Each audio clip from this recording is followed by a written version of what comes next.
সবাইকে। দেখো আজকে আমার বড়বাবু চা বানাচ্ছে। আসলে এখন 7টা বাজে সকাল, আর এই মাত্র ও কাজ থেকে এলো। মানে আজকে ও নাইট করেছে, তো সেই জন্য এলো। এসে আমি বললাম তুমি আজকে চাটা করো, তোমার হাতের একটু চা খাই। বললাম আমি এই মাত্র কাজ থেকে এলাম আর তুমি এখনই বলছো আমাকে চা করতে। আমি বলছি করো করো। দিয়ে এদিকে আমি চা আর পিঠে নিয়ে বসে পড়েছি। তো কালকে রাত্রে পিঠেগুলো বানিয়েছিলাম আর গুড় আছে। আর তারপরে এদিকে দেখো আজকে হলো পৌষ সংক্রান্তি। সবাইকে পৌষ সংক্রান্তির শুভেচ্ছা। আর সবাই কেমন আছো? আশা করি সবাই ভালো আছো। আমিও ভালো আছি। আমি অনামিকা নিয়ে চলে এসেছি নতুন একটা ভিডিও। আর আজকে মানে সকাল থেকে এত হই হচ্ছে, কারণ আজকে হলো পৌষ সংক্রান্তিতে সবাই ঘুড়ি ওড়ায়। তো ছাদে লোক, মানে একটা ছাদেও লোক নেই বললে হবে না।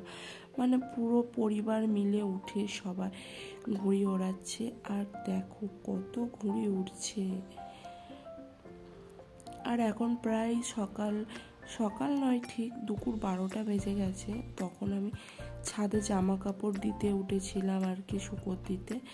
তখন দেখি মানে সকাল থেকেই হই হচ্ছিল, ঘরের ভেতরে ছিলাম তো বুঝতে পারিনি, কিন্তু ওঠার পর দেখছি যে এই অবস্থা, যে কত হই হচ্ছে। দিয়ে তারপরে আমার মেয়ে ঘুমোচ্ছিল, আমার মেয়েকে তুলে নিয়ে এসে বলছি চ দেখবি, চ ওপরে কি হচ্ছে, কারণ ও একটু মজা পাবে, সবাই হই করছে। আমার গান টান সাইডে বাজছিল। আর দেখো আমি কত জামা কাপড় কেচেছি। এগুলো না কালকে কেচেছি, মানে আমাদের এখানে 3 দিন 4 দিন জল ছিল না, তো আসার পরে আমি কাচা হয়েছে। আর এদিকে আমার চান টান হয়ে গেছে, একটু চুলটা শুকিয়ে নিচ্ছি। আর নিচে ভাতটা বসিয়ে এসেছি, তো তাড়াতাড়ি আবার যেতেও হবে। আর ভালো আজকে রোদ্দুরও বেরিয়েছে, কারণ আগের বছরে এত রোদ্দুর বেরোয়নি। এমন রোদ্দুর বেরিয়েছে যে আমি তাকাতেও পাচ্ছি না।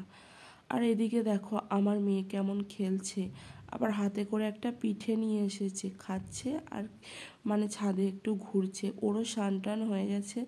আর আজকে ওকে একটু নতুন জামা পরিয়েছি। ও নতুন জামাগুলো ছোট হয়ে যাচ্ছে, তো সেই জন্য নতুন জামাগুলো পরিয়ে দিচ্ছি। আর এদিকে দেখো, আর জানি না এখানে কি হবে। তো এখানে সব প্যান্ডেল হয়েছে। আর আগের ভিডিওতে দেখেইছিলে যে এই মাঠটা কতটা খারাপ অবস্থায়, নোংরাই ছিল। তো আগের দিনকে এখানে একটা গাড়ি নিয়ে এসে সব সাফ করা হয়েছে আর কি। ওই সেই যেগুলো মাটি কাটে আর কি, ওই সব গাড়ি দিয়ে পরিষ্কার করেছে। আর ওই দেখো ওই কড়াইটাই কি বলো তো, ওগুলো হলো চিনি, 1 কড়া চিনি। কি হবে কি জানি। যদি আবার ছাদে উঠি দেখবো তো ওখানে কি হচ্ছে, তাহলে তোমাদেরকে জানাবো। আর এখানে মনে হচ্ছে কিছু হবে, বিয়েবাড়ি হবে, তো ঠিকভাবে জানি না যে কি হবে। আর এখানে দেখো ওই কুকুরটাকে একটা জামা পরিয়ে দিয়েছে ঠান্ডার কারণে। আর ওই কুকুরটার অনেকগুলো বাচ্চাও হয়েছে, ওই যে ওখানে খেলছে। আর এদিকে দেখো গাছেতে কত ঘুড়ি পড়ে আছে, ওখানে 2টো ঘুড়ি পড়ে আছে। তো আমি অনেক চেষ্টা করেছি ওইটাকে নিয়ে আসার, তো আনতে পারিনি। আর এইদিকে দেখো, এইদিকে অনেকগুলো ছোট কুকুর বাচ্চা খেলছে। আর আমার মেয়ে ওইগুলোই দেখে মজা নিচ্ছে। অত আকাশে ঘুড়ি উঠছে, সেগুলো মজা না লাগুক, ওগুলোতেও বেশি মজা লাগছে।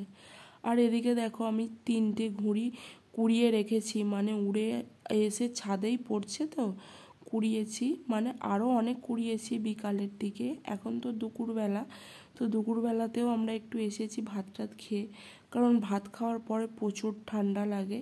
তো সেই জন্য আমার মেয়ে একটু খেলছে। আর তারপরে চলে এসেছি বিকালবেলা।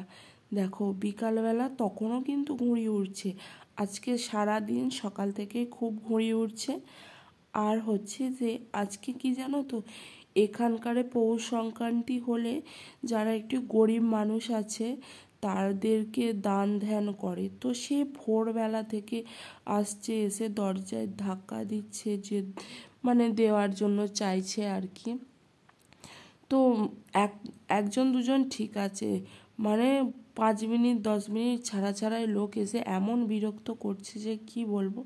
ওরা একদিনই করবে অবশ্য, সেটাও ঠিক, তাহলেও কি বারবার ওরকম করলে ভালো লাগে? সেই বারবার ডাকছে। আর এদিকে দেখো, তোমাদের বলছিলাম যে এখানে কি হবে। তো এখানে ওই পাশে একটা মন্দির আছে, তো ওই মন্দিরটার কাল জন্মদিন, তো সেই জন্য এখানে প্যান্ডেল করছে, এখানে খাওয়া দাওয়া হবে আর কি কালকে।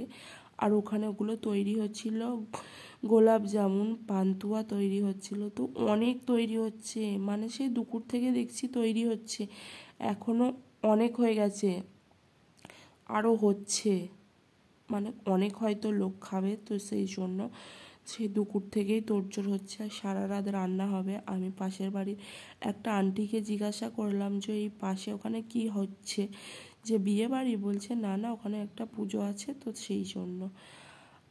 আর এদিকে তারপরে ছাদ থেকে নেমে চলে এসেছি, এদিকে আমার চিকেনের ঝোল হয়ে গেছে রাত্রিরে, আর এদিকে আমি ভাতও বেড়ে নিয়েছি।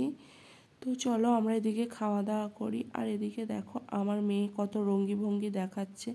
তো ভিডিওটা আমি এখানেই শেষ করছি। ভিডিওটা ভালো লাগলে লাইক কমেন্ট শেয়ার আর সাবস্ক্রাইব করে দিও।